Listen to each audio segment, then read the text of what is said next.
So here's the second one, is the indictment from the FBI.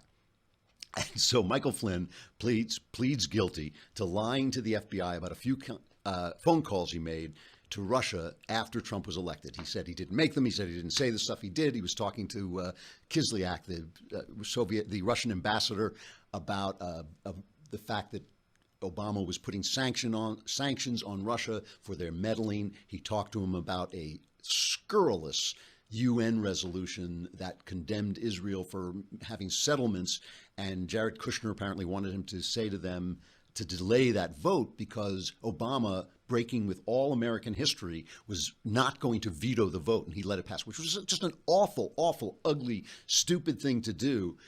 And he apparently, Flynn, he must have known it was being taped, and of course the FBI knew it was taped and knew what was on it. He apparently lied about it. He has pled guilty to this.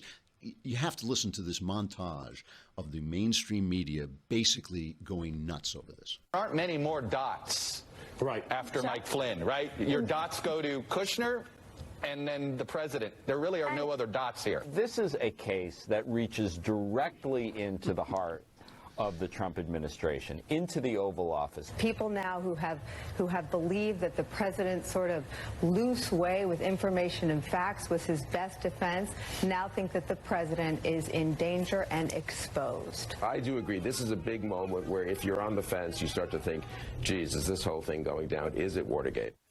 Well, breaking news. ABC News' Brian Ross is reporting Michael Flynn promised full cooperation to the Mueller team and is prepared to testify that as a candidate, Donald Trump directed him to make contact with the Russians. Hooray! The president is in contact with the Russians, the president-elect.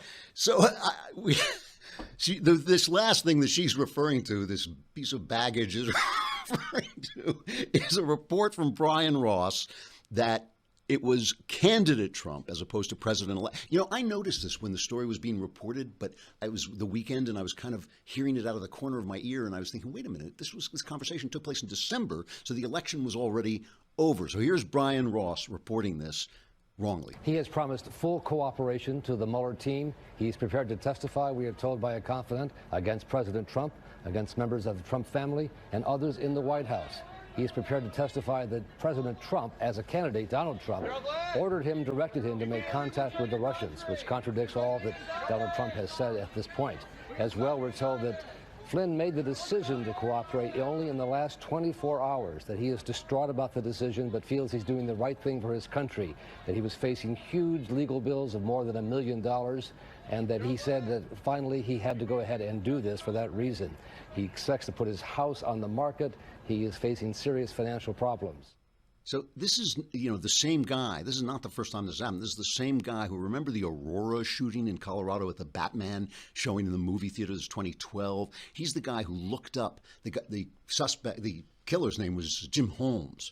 Was it James Holmes? I think that's what it was. So he went and looked up Jim Holmes, found a Jim Holmes who belonged to a Tea Party in Colorado, and went on the air and said, this might not be him, but this might be connected to the Tea Party. And of course it wasn't him. I mean, Jim Holmes, it's like John Smith, it's like, it's absurd. He's also the guy who said that Saddam Hussein was behind the anthrax attacks back in 2001. I mean, he has made some major, major errors. So they suspended him for 4 weeks without pay. And my feeling about that is if they suspended him by his ankles, that's okay. For 4 weeks, that would be okay. Otherwise, he should be fired. That's unforgivable, and especially given his record. I mean, what does it take to get fired from ABC? How many wrong stories? And by the way, for those people who say that Donald Trump is not responsible, at least in part, for the stock market rise, the minute people heard this, the stock market tanked by like 350 points. So it was people thinking, oh no, Trump's in trouble. Is he in trouble? Let's talk about this Flynn thing, because what he did was he lied to the FBI. He didn't even have to talk to the FBI, but he lied to the FBI, which is kind of strange because he must have known, not only must he have known that he had been recorded, but they knew what was in it already. So why were they even asking the questions? So the going story on the mainstream media is that he cut this deal and they only charged him with this very minor, what's called a process crime, because he didn't actually do anything criminal. He just, in the course, the crime wouldn't exist if it weren't for the investigation itself. That's a process crime. And so the going thing on the mainstream media is, well, he only charged him with this because he's agreed to spill his guts and he knows all this dirt. He was the national security advisor for like 20 minutes and he was like, he's going to get Trump and he's going to get Jared Kushner and all this stuff. This is probably garbage. So let's think about this for a minute. Mueller was appointed to investigate the Trump campaign's collusion with Russia. The collusion with Russia was basically this. Trump supposedly, this is the charge, giving something to the Russians in order to have the Russians attack Hillary Clinton, which almost assuredly never happened. So if that's what he's hired to investigate, why is he investigating something that happened after the election was over?